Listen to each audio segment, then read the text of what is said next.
दिनांक 12 मार्च 2022 संविधान पारायणाचं सलग 216वं पुष्प आपण आज गुंफत आहोत.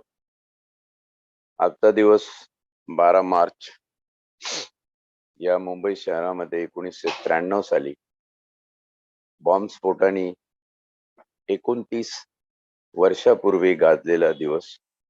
पुढच्या वर्षी 30 वर्ष त्या घटनेला होतील. फार मोठा कालखंड आहे, फार मोठा कालावधी आहे. म्हणजे त्याच्यानंतर 94-95 नंतर जन्मलेले जे नागरिक आहेत, वयवर्ष 25 ते 30 याच्यामधले, त्यांना त्या भीषणतेची कदाचित कल्पना यायची नाही. बाबरी मस्जिद आणि बाकीचा सगळा असा हा आजचा ऐतिहासिक दिवस म्हटला पाहिजे. सहज आठवण म्हणून शेअर केला त्या काळचं ते पोलीस जीवन, त्याच्यात असलेला तपास, बॉम्बस्फोटाने हादरलेली मुंबई, तेढा तिरपट झालेली सगळी मुंबई, सगळ्या सेवा बंद पडलेल्या, असा तो एक काळा दिवस. त्याच्यानंतर बऱ्याचशा इन्व्हेस्टिगेशन केसेस चालू राहिल्या, आतापर्यंत अजून चालू आहे. कधी ना कधी रेफरन्स येतच असतो. हल्लीच पाकिस्तानामध्ये झालेली एक घटना, ज्याचा संबंध 93च्या याच्याशी, 93 मध्ये वॉन्टेड असलेले काही लोक त्याच्यात होते. असो, सहज वाटलं म्हणून शेअर केलं. आपण आज या संविधानाच्या 19व्या भागामध्ये अनुच्छेद 366 बघणार आहोत, ज्याचा मथळा आहे व्याख्या. व्याख्या म्हणजे एक प्रकारचं शब्दाला अर्थांचं मर्यादित वेस्टर्न. आपण एखादा शब्द परिभाषित करतो किंवा त्याची व्याख्या निर्माण करतो, तेव्हा त्या शब्दाची व्याप्ती आपण निर्बंधित करत असतो की कुठपर्यंत ती व्याप्ती आहे किंवा कसा हा शब्द आहे. उदाहरणार्थ, हिंदू हा शब्द म्हटला तर नेमकी हिंदू शब्दाची व्याख्या काय, आणि जर व्याख्या उपलब्ध नसेल तर ती काय करता येईल, कुठल्या प्रकारे करता येण्यासारखी आहे, असा जेव्हा विचार होतो तेव्हा आपल्याला लक्षात येतं की या व्याख्येचा एक पर्टिक्युलर उद्देश आहे. व्याख्येचा उद्देश मी एवढ्यासाठी सांगतोय 366 अनुच्छेदाच्या अनुषंगाने, की उद्देश नसेल तर व्याख्येला अर्थ नाही. आणि जनरली कायद्यामधल्या शब्दांची व्याख्या ही निश्चितीकरणाची व्याख्या असते. तुम्ही जोपर्यंत एखादी संज्ञा, एखादी गोष्ट तिच्या अर्थासह निश्चित करत नाही, तोपर्यंत तुम्हाला त्या गोष्टीवरील निर्णय ठामपणे घेता येत नाही. आणि म्हणून न्यायिक प्रक्रियेमध्ये तुम्हाला दिसेल की शब्दांच्या व्याख्या हे प्रमुख कलम प्रत्येक कायद्यामध्ये असतं. कारण हा कायदा जेव्हा हा शब्द वापरतो तेव्हा नेमकं त्या कायद्याला काय अभिप्रेत आहे. त्याचप्रमाणे राज्यघटनेला, भारतीय संविधानाला 366 अनुच्छेदामध्ये ज्या ज्या संज्ञांना परिभाषित केलेलं आहे, त्या सगळ्या संज्ञा भारतीय संविधान जेव्हा अंमलात येईल, त्या अंमलातीच्या बाबतीतला उद्देश काय आहे तो स्पष्ट करणारं हे अनुच्छेद आहे. आता व्याख्या ह्या बहुतेक जिथे क्लिष्टता निर्माण होते किंवा क्लिष्टता निर्माण होण्याची शक्यता असते, त्या ठिकाणी अर्थाच्या स्पष्टतेसाठी केलेल्या असतात. बहुतांशी 366 मधल्या ज्या व्याख्या आहेत त्या उत्पन्न, कर, प्रॉफिट, टॅक्स वगैरे साठी केलेले आहे. कारण हा फार संवेदनशील भाग असतो की तुम्ही लावलेल्या कराच्या ज्या काही व्याप्ती आहे त्याच्यामध्ये आम्ही बसतच नाही. मग कोण बसत नाही, कोण बसतं, याचा जेव्हा निवाडा करायचा असतो, निर्णय करायचा असतो, तेव्हा आपल्याला शब्दांच्या सविस्तर परिभाषा विचारात घ्याव्या लागतात आणि त्या परिभाषेला अर्थाची एक मर्यादा घालून द्यावी लागते. जे शब्दाचे अर्थ बंधित करणारी, निर्बंधित करणारी त्याला एक व्यापक किंवा ठराविक अर्थ प्रदान करून देणारी गोष्ट म्हणजे व्याख्या, परिभाषा. आता हे जेव्हा आपण बघतो तेव्हा सगळे बहुतेक कर आणि उत्पन्न याच्या बाबतीतले आहे, कारण तिथेच कॉम्प्लेक्सिटी निर्माण. तर तुमच्या या व्याख्येमध्ये मी बसत, कुठल्या व्याख्येमध्ये काय बसवायचं हे गृहीत धरून जेव्हा शब्दांचे अर्थ प्रतीत होतात, तेव्हा आपल्याला त्या शब्दाची व्याख्या करावी. आणि म्हणून भारतीय संविधान लिहित असताना या संविधानाच्या अनुषंगाने कुठले कुठले असे शब्द आहे की ज्याची आपण व्याख्या केली पाहिजे. अशा शब्दांवर जेव्हा वेगवेगळे ठराव, वेगवेगळे प्रस्ताव मागवण्यात आले, त्याच्यातून जवळपास हे 40 शब्द असे होते. ते 40 ते 40 शब्द परिभाषित करण्यासाठी असं लक्षात आलं की याच्यातले 10 शब्द हे ओव्हरलॅपिंग मिनिंग देणारे, म्हणजे एक सारखे मिनिंग देणारे.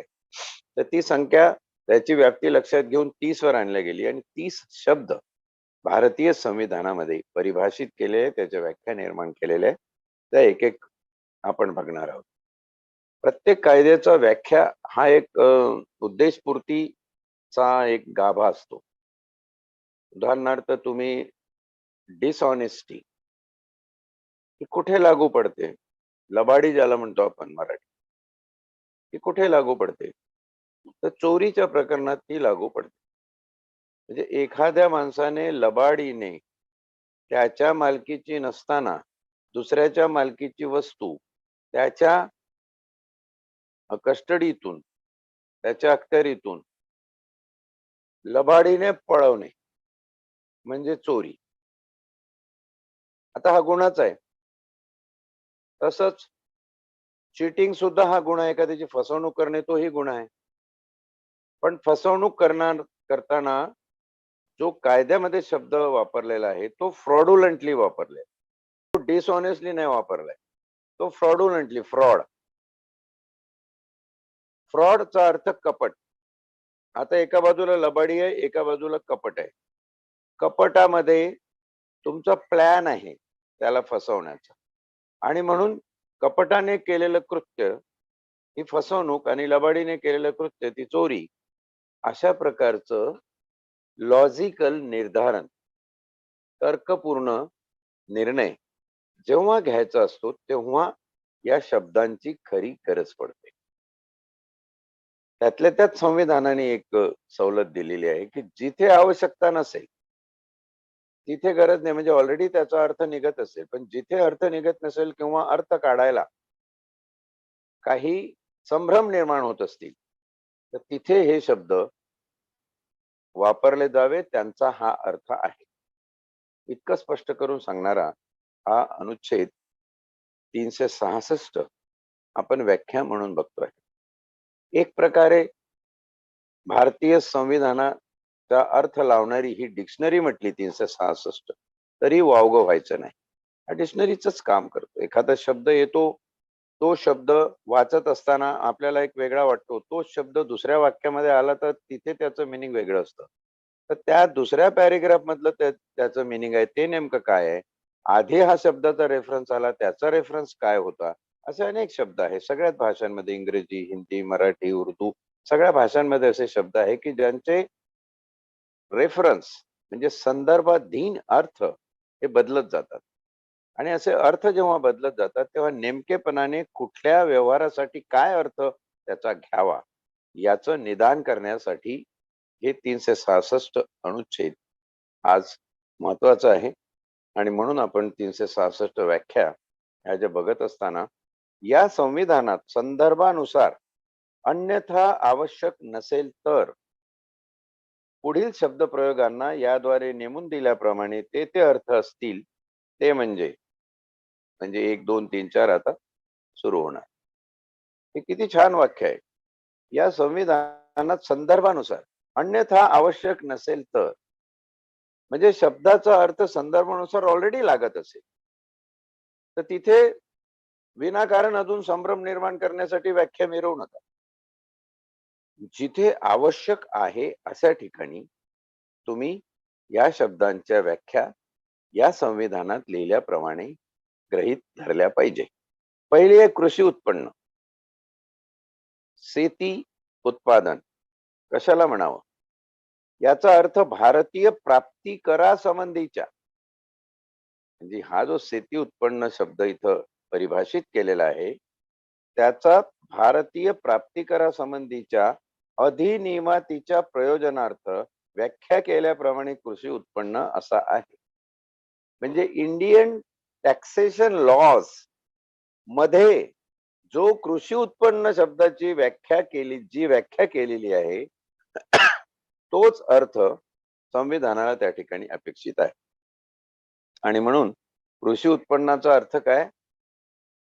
तर असं उत्पन्न ज्या उत्पन्नावर टॅक्स आहे की ज्या उत्पन्नावर टॅक्स नाही आहे, विभाजन जसं केलेलं आहे, त्या सर्वांना कृषी उत्पन्न म्हणायचं. मग टॅक्स म्हणून काही कृषी उत्पन्न वगळलं असेल, जसं शेती काही कोरडवाहू आहे त्याच्यातलं उत्पन्न हे केलेलं आहे. कॅश क्रॉप आपण ज्याला म्हणतो, ज्याच्यामध्ये कापूस असेल, संत्रा असेल, ऊस आहे, अशा प्रकारचे जे उत्पन्न आहे त्याची कॅटेगरी जी कर आकारणीच्या उद्देशाने भारतीय कर कायद्याप्रमाणे केलेली आहे, ते कृषी उत्पन्न गृहीत धरलं जायचं किंवा त्यासाठी कृषी उत्पन्न या संज्ञेचा वापर करायचा. आंग्ल भारतीय, अँग्लो इंडियन याचा अर्थ ज्या व्यक्तीच्या प्रजनकापैकी म्हणजे काय? माता पित्यापैकी, आई वडिलां हे दोघच प्रजनक असतात. पिता किंवा त्या पुरुष परंपरेतील अन्य कोणीही मूळचा युरोपियन आहे किंवा होता, पण जी व्यक्ती भारताच्या राज्यक्षेत्रातील अधिवासी आहे आणि अशा राज्यक्षेत्रात केवळ तत्कालिक प्रयोजनासाठी स्थायिक झालेल्या नव्हे, तर त्यात नित्यशः रहिवासी असलेल्या माता पित्याच्या पोटी ती जन्मली आहे किंवा होती, ती व्यक्ती असा आहे. म्हणजे भारतीय आई आणि ब्रिटिश पुरुष याच्या संयोगातून, याच्या संकरातून जो कोण जन्म घेईल त्याला अँग्लो इंडियन म्हणायचं. एवढा थोडक्यात याचा अनुच्छेद याचा अर्थ या संविधानाचा अनुच्छेद असा आहे. आपण जे अनुच्छेद बघतो, अनुच्छेद कशाला म्हणायचं? अनुच्छेद म्हटलं की आपल्या डोळ्यासमोर संविधानातला अनुच्छेद, संविधानातली तरतुदी आल्या पाहिजे, असा हा अनुच्छेद, याचा अर्थ संविधानाचा अनुच्छेद असा आहे. कर्जाऊ घेणे यात वर्षासने, कर्जाऊ घेणे या शब्दाचा अर्थ आहे, यात वर्षासने देऊन पैसे उभारणे याचा समावेश आहे आणि कर्ज याचा अन्वयार्थ तदनुसार लावला जाईल. कर्जाऊ घेणे म्हणजेच कर्ज घेणे, कर्जाचा अर्थ त्यानुसार लावला जाईल. त्यामध्ये वर्षासने दिलेली आहे कशासाठी? पैसे उभारण्यासाठी. म्हणजे ॲन्युइटीज ज्याला आपण म्हणू, वार्षिक करार, की कर्ज घेतलंय, किती वर्षासाठी घेतलंय? लोन घेतलंय, गाडीवर, घरावर लोन घेतलंय, किती वर्षासाठी घेतलंय? त्याला वर्षासन म्हटलेलं आहे. म्हणजे वर्ष या हिशोबाने ते काउंट होतं, महिने किंवा दिवस या हिशोबाने काउंट होत नाही. आणि हे कशासाठी काउंट होतं? की वार्षिक त्याच्यावर व्याजाचा दर लागतो. बँकेचे कर्ज बघा, अमुक अमुक लोन विथ द इंटरेस्ट 8%, 10% वगैरे जे असतं ते. तर हा जो इंटरेस्ट आहे, तो इंटरेस्ट किती कालावधीसाठी, त्याला वर्षासन म्हटलेलं आहे. म्हणजे वार्षिक, थोडक्यात इथं वार्षिक शब्द वापरला असता तरी चाललं असतं, पण संविधानाची आपली स्वतःची एक शैली, स्वतःची भाषा आहे. ॲन्युटीज नावाचा तो, म्हणजे ॲन्युअली रिन्युएबल, ॲन्युअली पेएबल असं आपण म्हणतो ना. तुझे इन्स्टॉलमेंट कसे आहे? 6 मंथली आहे, 3 मंथली आहे की ॲन्युअली आहे? ॲन्युअली पेएबल आहे. तर कर्जाच्या बाबतीत वार्षिक हे एक स्टँडर्ड आहे, ज्यावर आपल्याला कर्जाचा व्याजदर ठरवता येतो. आणि असे उभे केलेले पैसे उभे करण्यासाठी जेव्हा आपण असे वर्षासने प्रदान करतो किंवा असे ॲन्युइटीज देतो, त्याला कर्ज घेणे किंवा कर्ज या संज्ञेमध्ये परिभाषित करण्यात आलेला आहे. खंड याचा अर्थ या अनुच्छेदात जो शब्द प्रयोग येतो त्याचा खंड असा आहे. थोडक्यात आपण समभाग बोलतो. आपण जेव्हा जेव्हा पारायणामध्ये पॅरिग्राफचा उल्लेख करतो तेव्हा तो समभाग. तर पॅरिग्राफ म्हणजे कोणाला पॅरिग्राफ म्हणा, खंड कोणाला म्हणायचं? खंड त्याला म्हणायचं ज्याला आपण इंग्रजीमध्ये क्लॉज म्हणता येईल. अमुक क्लॉज मध्ये, अमुक अनुच्छेदाच्या, अमुक आर्टिकलच्या, अमुक क्लॉज मध्ये असं म्हटलेलं आहे. त्याला क्लॉज म्हणतात. खंडाचा स्पेसिफिक अर्थ म्हणजे क्लॉज, म्हणजे समभाग. निगम कर, निगम म्हणजेच corporate. Corporation tax, corporation tax, housing corporation, India's airport authority corporation, असे जे कॉर्पोरेशन आहे त्या कॉर्पोरेशनचा टॅक्स. त्याचा अर्थ देताना असं म्हटलंय, याचा अर्थ तो कर जेथवर कंपन्यांनी द्यावायचा आहे तेथवर उत्पन्नावरील कोणताही कर असा आहे आणि ज्याच्या बाबतीत पुढील शर्ती पूर्ण होतात असा कर असा आहे.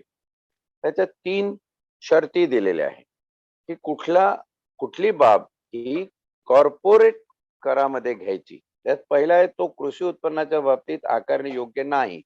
थोडक्यात कृषी उत्पन्नावर कॉर्पोरेट टॅक्स लावता येत नाही. इन्कम टॅक्स लावता येईल पण कॉर्पोरेट टॅक्स लावता येत. कॉर्पोरेट टॅक्स म्हणजे एक्सक्लुझिव्हली अशा गोष्टीवर जे कॉर्पोरेटच्या व्यवहाराशी संबंधित आहे. दुसरं आहे कंपन्यांनी भरावयाच्या कराला लागू होतील अशा कोणत्याही अधिनियमातीद्वारे त्या कराच्या बाबतीत कंपन्यांनी व्यक्तींना द्यावयाच्या लाभांशातून कोणतेही वजात करण्याचा प्रतिकार देण्यात आलेला नाही. कंपन्यांनी त्यांचे अंतर्गत व्यवहार जे आहे, पेमेंट असेल, पार्टीज कडून येणारं, पार्टीज कडून देणारं, त्या नोकरदारांचे पगार असतील, अशा ज्या गोष्टी त्याला अपवादित केलेल्या आहेत त्याला तुम्ही कॉर्पोरेट टॅक्स लावू शकत नाही. या कुठे कुठे अपवादित केलेले असतात, ज्या त्या कॉर्पोरेशनचे जे नियम अधिनियम असतात त्या नियमामध्ये ही कर लावण्याची संहिता वर्णन केलेली असते. त्यानुसार ते कर सुद्धा कॉर्पोरेट कर मध्ये येणार नाही किंवा त्या रकमेवर कॉर्पोरेट कर आपल्याला लावता येणार नाही. तिसरं आहे, असे लाभांश मिळणाऱ्या व्यक्तीच्या एकूण उत्पन्नाची भारतीय प्राप्तिकराच्या प्रयोजनार्थ गणना करताना अथवा अशा व्यक्तींनी द्यावयाच्या किंवा त्यांच्या परतावा योग्य असलेल्या राष्ट्रीय प्राप्तिकराची गणना करताना याप्रमाणे भरलेला कर हिशेबात घेण्यासाठी कोणतीही तरतूद अस्तित्वात नाही. म्हणजे थोडक्यात इन्कम टॅक्स हा कॉर्पोरेट टॅक्स नव्हे आणि ज्या ज्या गोष्टीवर इन्कम टॅक्स आहे त्या गोष्टीवर नव्याने कॉर्पोरेट टॅक्स लावण्याबाबतची तरतूद या संविधानामध्ये नाही. अर्थात गोष्ट जसं आपण वित्त व्यवस्थापनामध्ये कर नावाची प्रणाली अभ्यासली त्यावेळी आपल्याला असं दिसलं की एका गोष्टीवर एका व्यवहारासाठी एकदाच कर दिला जातो, त्याला डबल करांकित करता येत नाही. याचाच अर्थ या ठिकाणी असा दिलेला आहे की इन्कम टॅक्स ज्या गोष्टीवर लागतो त्यावर परत कॉर्पोरेट टॅक्सची आकारणी करता येणार नाही. एक प्रकारचं अपवादात्मक या ठिकाणी निगम कर म्हणून कॉर्पोरेट टॅक्सची ही परिभाषा दिलेली आहे. आता याचे खरे अर्थ जेव्हा आपण ऍक्च्युअली कॉर्पोरेट टॅक्स एखाद्या व्यवहारावर काउंट करतो त्या ठिकाणी होणं आवश्यक आहे. म्हणजे सर्वसाधारण जनतेला आपले व्यवहार करण्यासाठी या टर्म्स आडव्या येत नाही. या सीए किंवा अकाउंटंट, बँकिंगचे कारभार करणारे, इकॉनॉमी सांभाळणारे त्यांच्यासाठी या व्याख्येची जास्त आवश्यकता आहे आणि या व्याख्या त्याचसाठी निर्माण करण्यात आलेली. पुढची 7 क्रमांकाची व्याख्या शंकास्पद स्थितीत तेथील संबंधित प्रांत या शब्दाची व्याख्या, तेथील संबंधित भारतीय संस्थान या शब्दाची व्याख्या किंवा तेथील संबंधित राज्य याचा अर्थ प्रश्नास्पद विशिष्ट प्रयोजनाकरता यथास्थिती तेथील संबंधित प्रांत, तेथील संबंधित भारतीय संस्थान किंवा तेथील संबंधित राज्य म्हणून राष्ट्रपती ठरविल असा प्रांत, संस्थान किंवा राज्य असा आहे. ज्या ज्या ठिकाणी संबंधित संस्थान असा अर्थ असेल तेव्हा त्याचा अर्थ संस्थान समजायचा आणि संस्थान जे राष्ट्रपतीने त्यांच्या ठरावामध्ये, त्यांच्या आदेशामध्ये परिभाषित केलेलं आहे ते. राज्य म्हणजे असं राज्य जे राष्ट्रपतीने त्यांच्या आदेशामध्ये परिभाषित केलेलं आहे ते. म्हणजे तेथील आणि प्रांत, संबंधित प्रांत म्हणजे जिथे जिथे आपण संबंधित प्रांत, संबंधित संस्थान, संबंधित राज्य म्हणतो तर त्या त्या भागाशी संबंधित असलेलं हे जिओग्राफिकल रिलेशन. पण जर हेच कर किंवा टॅक्सला लावायचं असेल, उत्पन्नावर लावायचं असेल तर उत्पन्नाच्या संबंधितलं तिथे लागू पडेल. म्हणजे उत्पन्नासंबंधी वर्णन करत असेल आणि त्यामध्ये संबंधित राज्याला इतका इतका कर द्यावा लागेल, तर तो त्या राज्याचा उद्देश कराच्या दृष्टिकोनातून झालेला आहे असं म्हणता येईल. अनुसूची 2 मध्ये जे काही राज्यांची व्याख्या देण्यात आलेली आहे त्याच्यामध्ये राज्य हे ऑलरेडी अधोरेखित केलेले आहे. परंतु जेव्हा आपण संबंधित राज्य असं म्हणतो, तर त्या राज्याचा उल्लेख होतो, ज्या राज्याचा उल्लेख राष्ट्रपतीने आपल्या आदेशामध्ये केलेला आहे. त्याचप्रमाणे संस्थान किंवा प्रांत याचाही उल्लेख त्यानुसार आपण गृहीत धरायचा असतो. ऋण, डेट, कर्ज यात वर्षासनाच्या रूपाने मुद्दल रकमाची परतफेड करण्याच्या कोणत्याही आबंधनाबाबतचे म्हणजे करार, कोणत्याही आबंधनाबाबतचे कोणतेही दायित्व व कोणत्याही हमीनुसार असलेले कोणतेही दायित्व समाविष्ट आहे आणि ऋणभार याचा अन्वयार्थ तदनुसार लावण्यात येईल. ऋण, डेट, कर्ज किती आहे, एखाद्यावर कर्ज किती आहे त्याचा अकाउंट करत असताना, त्याचा आढावा घेऊन उल्लेख करत असताना, मोजदाद करत असताना त्या कर्जाच्या परतफेडीसाठी वार्षिक त्याच्यावर काय दायित्व आहे, म्हणजे कर्ज भार किती आहे त्याचा एकंदरीत विचार केला जातो. म्हणजे 100 रुपये कर्ज घेतले असतील आणि त्याचा कर्जाचा दर वार्षिक कर्जाचा दर 8% असेल, तर एका वर्षानंतर 108 रुपये हे त्याच्यावर ऋण झालं असा याचा अर्थ लावण्यात येईल. संपदा शुल्क, ज्याला आपण वेल्थ टॅक्स किंवा इस्टेट ड्युटी म्हणतो. संपदा शुल्क याचा अर्थ त्या शुल्कासंबंधी संसदेने किंवा राज्य विधानमंडळाने केलेल्या कायद्याच्या तरतुदीन्वये मृत्यूनंतर संक्रमित होणाऱ्या किंवा अशा प्रकारे संक्रामित होत असलेल्या होत असल्याचे मानल्या जाणाऱ्या मालमत्तेचे उक्त कायद्याद्वारे किंवा तदन्वये विहित करण्यात येतील अशा नियमांना अनुसरून जे मूळ मूल्य विनिश्चित केले असेल त्यावर किंवा त्यांच्या संदर्भात निर्धारित करावयाचे शुल्क असा आहे. संपदा शुल्क थोडक्यात इस्टेट.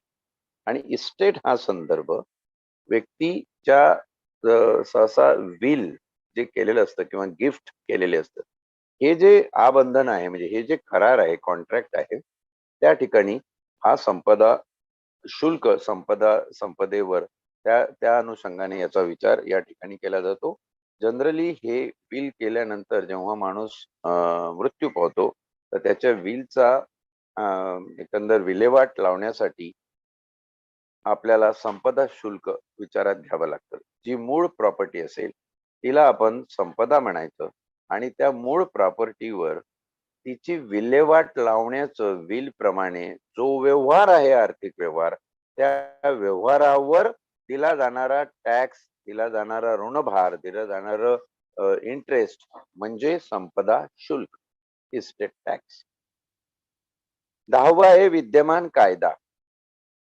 याचा अर्थ विद्यमान म्हणजे प्रचलित असलेला कायदा, अस्तित्वात असलेला कायदा, अंमलात येण्यायोग्य असा सद्यस्थितीला असलेला कायदा म्हणजे विद्यमान कायदा. याचा अर्थ कोणताही कायदा, अध्यादेश, आदेश, उपविधी, नियम किंवा विनियम करण्याचा अधिकार असलेल्या कोणत्याही विधानमंडळाने, प्राधिकाऱ्याने किंवा व्यक्तीने या संविधानाच्या प्रारंभापूर्वी पारित केलेल्या किंवा केलेला असा कायदा, अध्यादेश, आदेश, उपविधी, नियम किंवा अधिनियम असा आहे.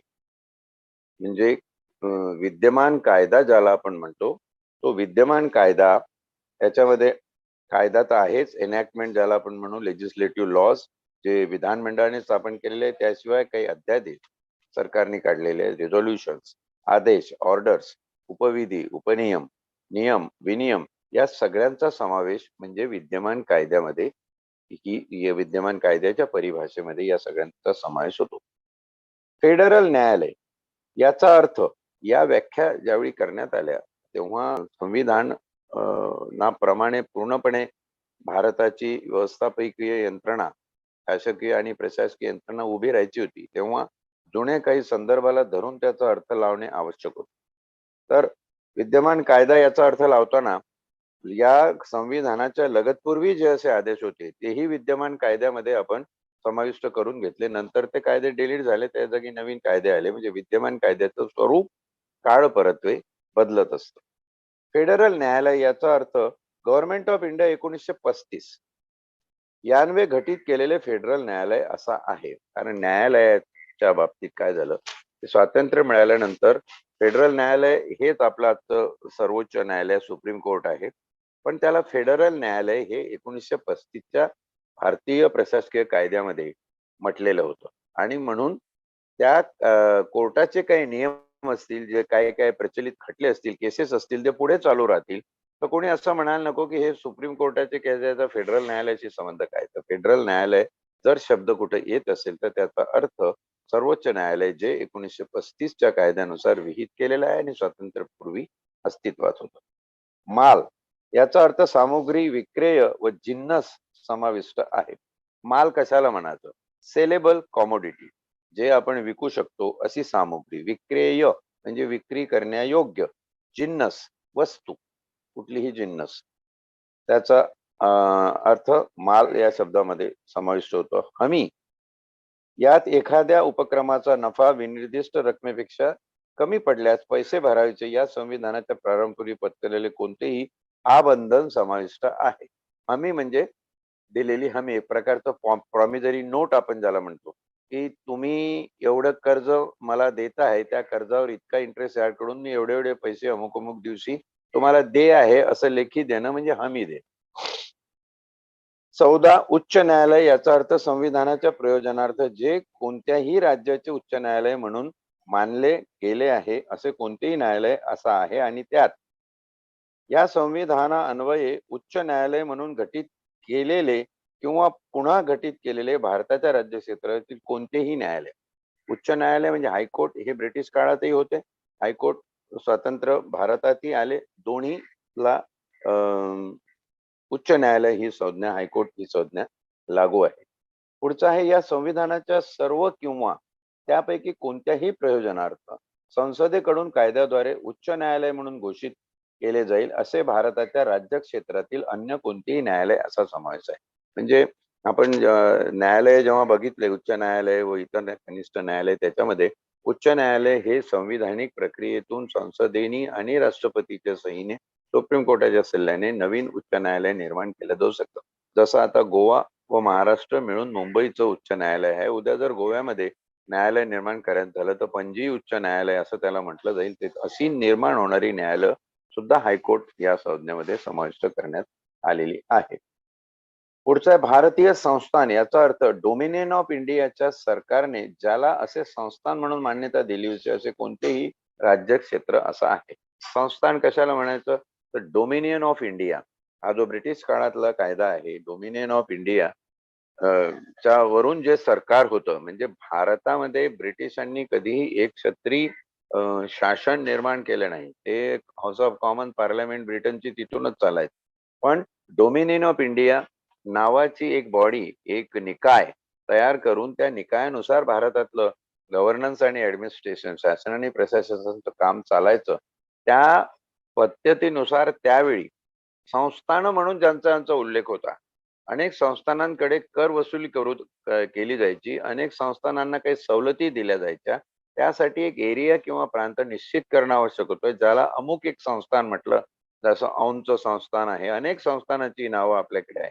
त्या संस्थानाचा अर्थ भारतीय संस्थान म्हणजे जो इंडियन डोमिनियन ऍक्ट प्रमाणे त्यावेळच्या सरकारने केलेला निर्देश.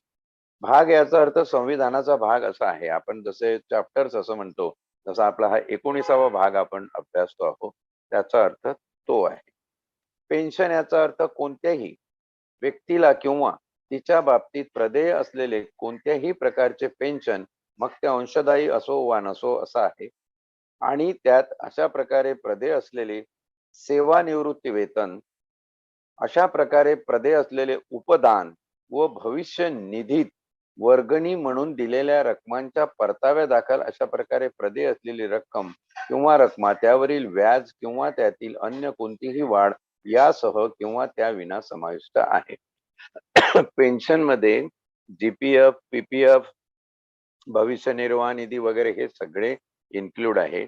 आणि काही कारणास्तव पेन्शन जर वेळेत मिळत नसेल आणि त्याचा काळ पुढे गेला असेल, त्याचा हक्क म्हणून तो मिळाला नसेल, तर त्याच्यावर व्याज दिलं जातं, तर त्या व्याजाचा पण समावेश पेन्शन या संज्ञेमध्ये केलेला आहे.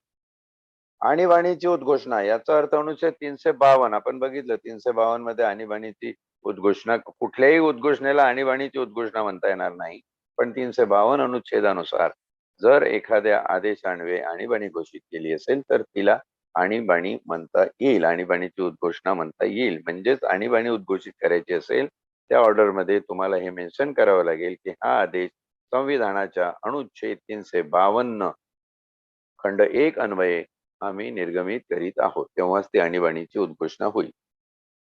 जाहीर अधिसूचना याचा अर्थ भारताचे राजपत्र, ज्याला आपण गॅझेट म्हणतो, इंडियन गॅझेट, महाराष्ट्र गॅझेट किंवा यथास्थिती एखाद्या राज्याचे राजपत्र यातील अधिसूचना असा असेल. जाहीर सूचनेमध्ये मुख्य सूचना आणि त्याच्या खाली एखादी अधिसूचना असेल तीही समाविष्ट करण्यात आलेली आहे या परिभाषेत.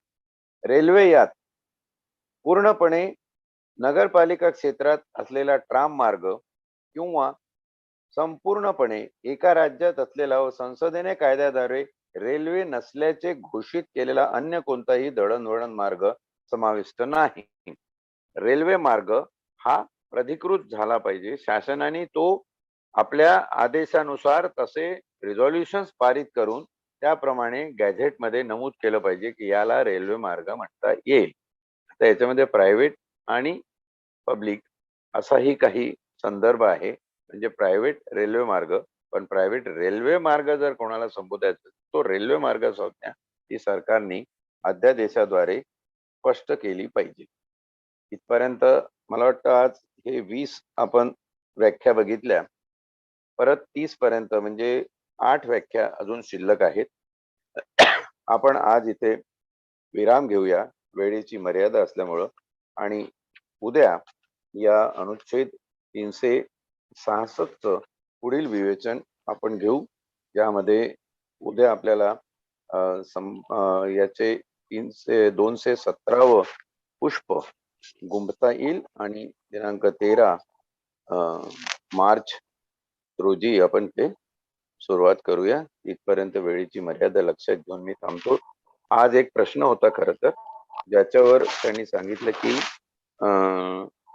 टॅक्स त्या बाबतीतले जे आपले अनुच्छेद आणि एकंदर बजेटच्या बाबतीतलं जे आहे त्यात काल महाराष्ट्र शासनाचं बजेट आलेलं आहे, तर त्या बजेटवर आपल्या काही संविधानाच्या याच्या अनुसार काही भाष्य करता येईल का, की त्याचा स्पेसिफिक प्रश्न होता की जनकल्याणकारी लोककल्याणाचं राज्य म्हणून जे काही बजेटमध्ये वैशिष्ट्य आहे ते वैशिष्ट्य काही सांगण्यासारखे आहे का, किंवा त्याचं क्रिटिकल ऑब्झर्वेशन. तर आपण हा प्रश्न मला वाटते उद्या घेऊया, कारण आज या प्रश्नावर बरेचसे चर्चा, बरेचसे लेख येतील, त्याचाही आपण आढावा घेऊ. कारण एक बजेट आलं आणि त्या बजेटवर आपण भाष्य करायला सुरुवात करायची सरसकट, त्यापेक्षा त्याच्यावर काही तज्ञांची मतं जाणून घेऊ, आणि म्हणून हा प्रश्न आपण एक दिवस पोस्टपोन करून उद्या घेण्याचं ठरवलेलं आहे. त्याप्रमाणे तो उद्या आपण घेऊ. तुर्तास या ठिकाणी आपल्या अनुमतीने थांबण्याची विनंती करतो. धन्यवाद.